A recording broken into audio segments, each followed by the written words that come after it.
Une des qualités de Valérie, c'est qu'elle est à la fois capable de concevoir quelque chose, elle est capable de le fabriquer et elle est capable de le vendre. C'est-à-dire qu'elle arrive à faire quelque chose qui, au bout du compte, est exactement ce qu'elle voulait faire. Alors le problème, c'est que si on se trompe à la première étape, on a peu de chances de rectifier à la deuxième et encore moins à la troisième. Mais quand on a tout bon à la première et qu'on travaille la deuxième et qu'on continue à travailler la troisième, c'est formidable, quoi.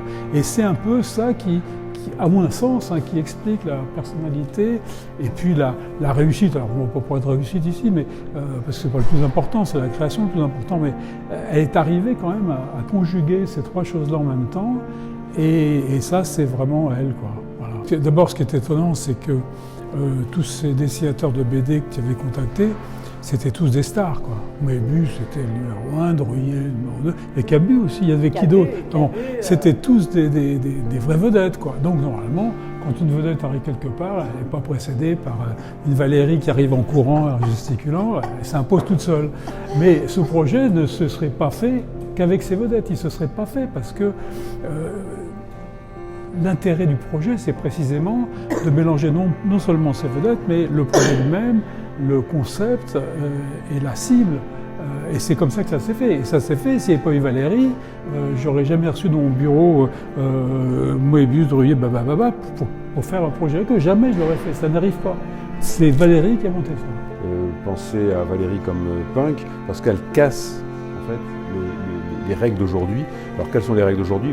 Aujourd'hui c'est la mémoire courte, l'instantanéité, l'absence de mise en perspective, tout ce que finalement Valérie ne fait pas. C'est-à-dire qu'elle se met en perspective, elle travaille sur le temps long, elle travaille dans la question à la fois esthétique et les usages. Et en fait c'est de cette manière de casser les codes d'aujourd'hui qu'elle est punk. Et en fait, c'est le sens même à la fois de Valérie, mais aussi de l'atelier recherche et création, c'est d'aller le plus loin possible. C'est pour ça que la rencontre entre le Monument National et Valérie a été très très important, parce que ça a permis aussi, nous, d'aller encore toujours plus loin dans les expérimentations, dans les recherches, et puis avec un résultat au bout, moi, je trouve vraiment exceptionnel. Nous, ce qu'on impulse, c'est notre sensibilité, nos émotions, tout ça. Les dessins que je présente à Valérie ne sont jamais des projets. C'est plutôt toujours des univers, des saveurs, des sensations. Et en fait, c'est des couleurs, c'est des formes, c'est des bouts de forme, des bouts d'expression, Et en fait, ensemble, on construit le projet. Alors évidemment, on le construit, seul, tous les deux.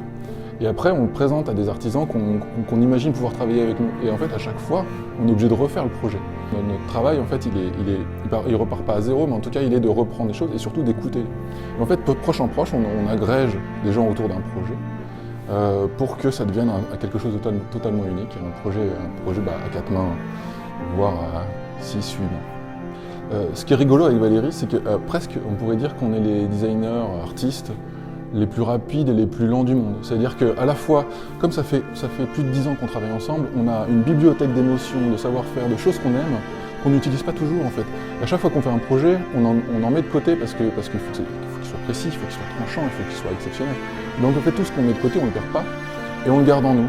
Et ce qui fait que maintenant, on a une sorte de chose qui, grâce au temps, est devenu très très généreux et vraiment très varié. Après, le temps dans le design, il y a des projets qui prennent 1 an, il y a des projets qui prennent 7 ans. Et finalement, c'est pas grave, c'est normal. Mais c'est sûr qu'avec Valérie, on se permet, on a peu de limites. Mais c'est ce qui fait qu'après, on a la chance d'être là, on a la chance de pouvoir présenter ce travail. C'est parce que ça ressemble à rien d'autre en fait. C'est un domaine, on défriche.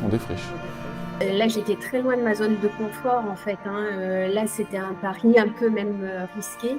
Sur des projets comme celui-ci, quand je l'ai vu, j'ai vu le défi immédiatement. Le défi à relever, il ne m'a pas échappé.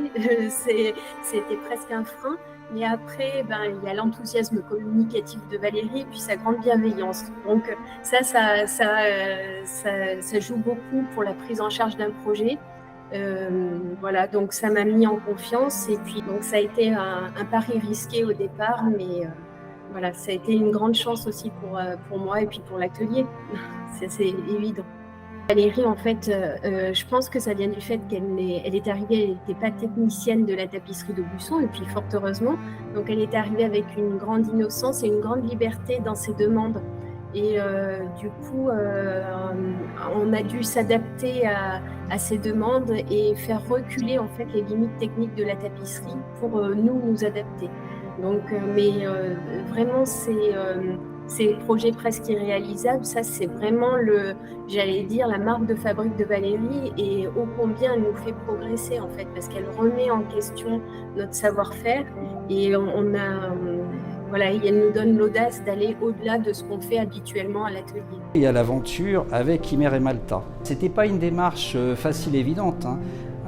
C'était bien, il y avait un vrai esprit d'équipe entre Imer et Malta et puis la direction de la Cité.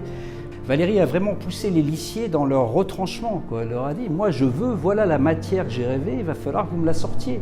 Et en gros, la copie s'est fait déchirer parfois 6 fois, 7 fois. Alors moi j'avais les lissiers qui me demandaient rendez-vous, je disais, oui mais attendez, il faut que vous avanciez aussi, vous n'allez pas avoir une philosophie qui consiste à dire je sais faire pour l'éternité, et voilà.